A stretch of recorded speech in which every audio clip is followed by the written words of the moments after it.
Everything stopped. Then I drove fast toward them in their home on the ridge. My laptop was the tether to my other world, the sanity of my classes and those marvelous students who needed me. The first day, reunited, but so different. Them, not them. They needed me too. Dad falls, gashes his head, so the doctor who isn't a doctor triages it the best she can. He is stubborn, willful, obstinate, stoic, all wrapped up in denial. But he drove down that twisty road to fetch me a birthday cake. Photos taken, wishes made. And she wrestles with magnesium pill. Big horse pill, she said. It gets stuck. Can't breathe. And the doctor who isn't a doctor is doing the Heimlich maneuver, and it flies across the room. Trips to the grocery store 40 minutes away. Biscuits, gravy, greens, and ribs for him. Oatmeal, scrambled eggs, fried apples for her. 6 meals a day going in and out of the kitchen. I sneak a bottle of wine into the basement bedroom and drink out of the bottle. No shame. It was an hour and a half one way, using both lanes on switchbacks like someone who runs moonshine. Passing 13 Bones, the farmer's market with hidden rotten strawberries. Pilot's Knob, smoky and burning.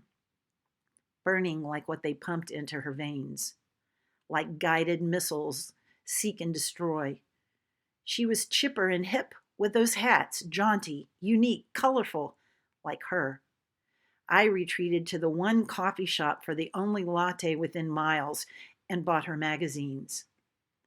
Weeding the rose garden, he fell toward me, blue eyes wide. I caught his frail body and freaked. Tumor the size of a golf ball in one lung, chest lit up like fireworks on the beach, scattered through lymph nodes. It's tobacco country. Everyone smokes. He was falling, helpless, because it had traveled to his brain. Nothing to be done. I cry in the bathroom. And then his chest, uncovered on the gurney, cold wind blowing, his absolute denial of it all. Mumbled and garbled, words tumbling through his loose dentures, incomprehensible until he talked about the bathroom light. Then clear as the creek on their property. His Red Ryder BB gun safely situated in my home, the over-under shotgun awaiting his death. And I let that gun slip away. And then he slipped away.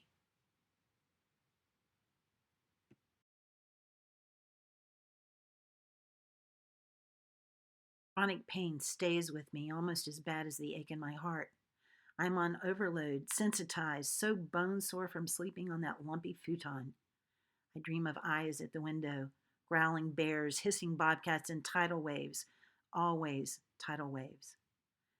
The rustle of pages in her Bible as she turns them sounds like the whooshing of a jet passing close by. When she raised her voice, I jumped.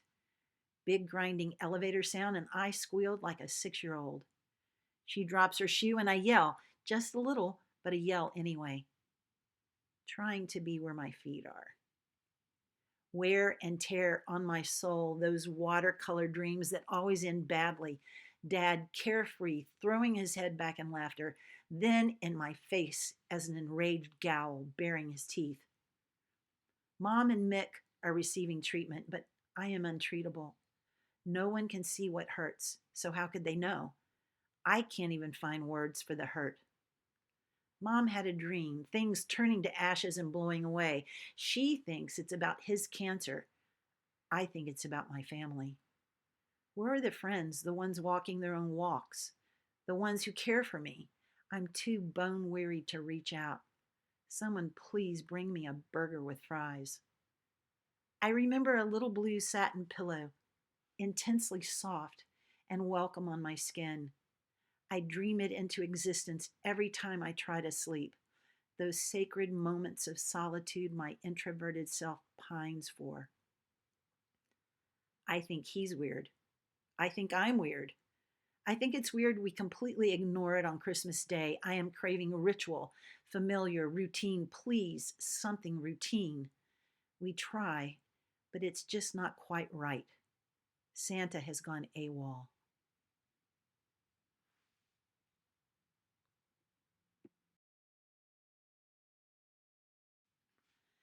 Home from treatment in the hospital, complete with rashes and blisters everywhere.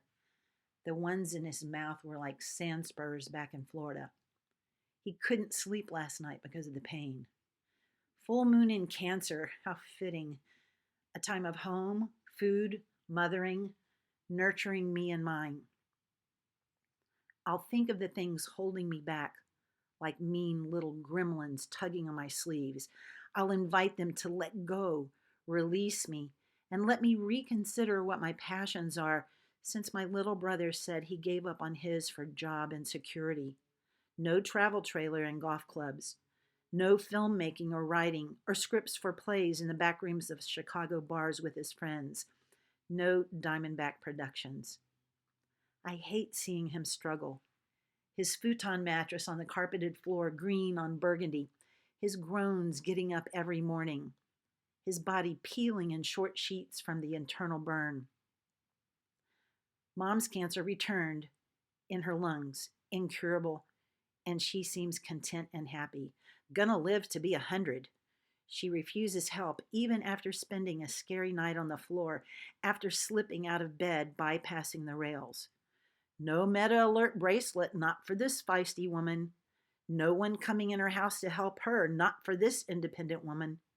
Gonna use the slingshot to run off the squirrels from her bird feeder. Gonna fix her own meals, damn it. Saltine, PB&J, and ginger ale. Exhausted, depleted, beat up, like I've been tumbled in a dryer with a bunch of rocks for 3 solid years. The house in Florida is a millstone, like the one on the parkway. Everything hurts. Trying to be where my feet are. Desperately needing an epiphany, or 12.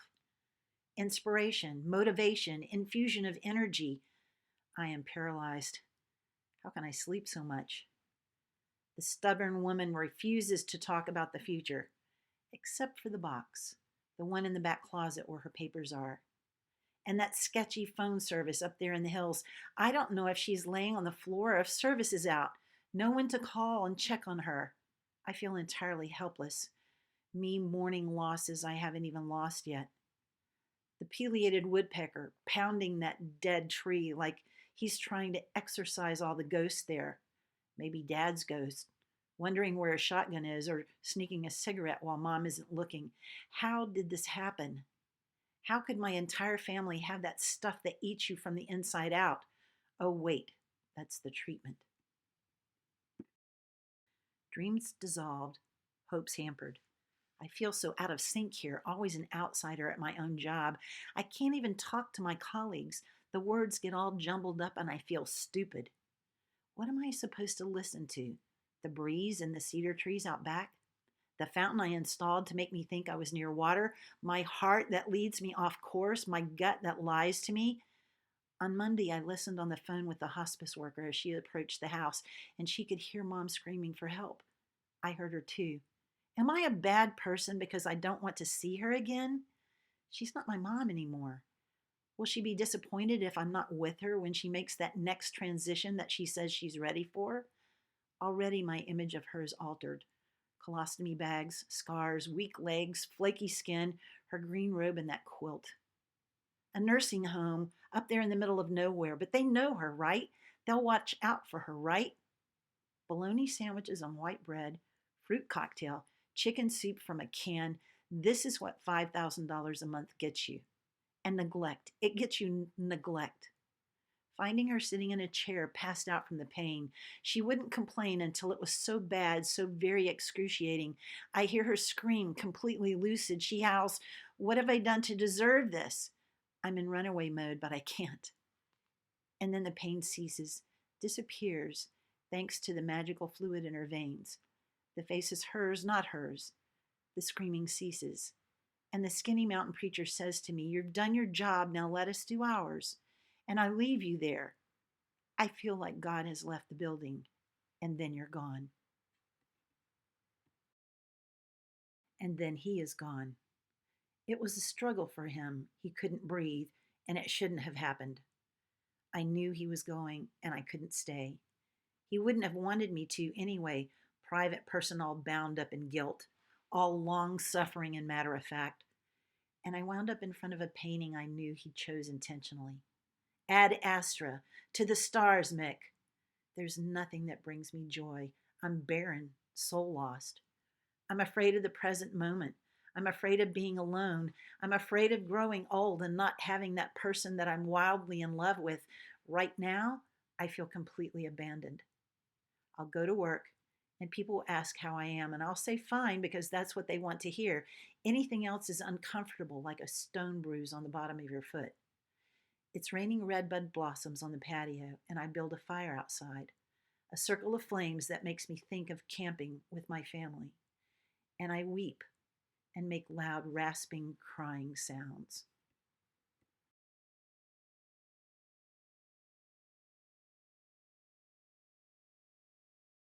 The things that we have here on this earth keep going and then crumble away. When I close my eyes, I can see Dad walking up the driveway from the back and hearing him yell, "Hey, turkey." I can see my mom in the kitchen. I can see her sitting all crooked in that recliner. It's really weird how I can see them actually living happily there rather than being sick there. And I guess that's the way it ought to be. But I am still paralyzed on the couch, wrapped up in the quilt she made from remains of my old dresses, dresses she made, lying there hearing her footsteps coming to rescue me in that emergency room, my forehead filled with shards of glass. Hearing that train whistle of a kettle as she made her morning tea, her scent lingering on the quilt, violets and powder, Yvonne Lafleur, New Orleans smells. Breathing in the musty fragrance of the buttons in that old mason jar on her dresser, straddling the worlds of before death and after death, straddling the worlds of profession and my life, health, recovery. And they remain three rays of light with me always. I'll sleep with the window open tonight, burrowed down under my blanket, and hopefully dream sweet dreams.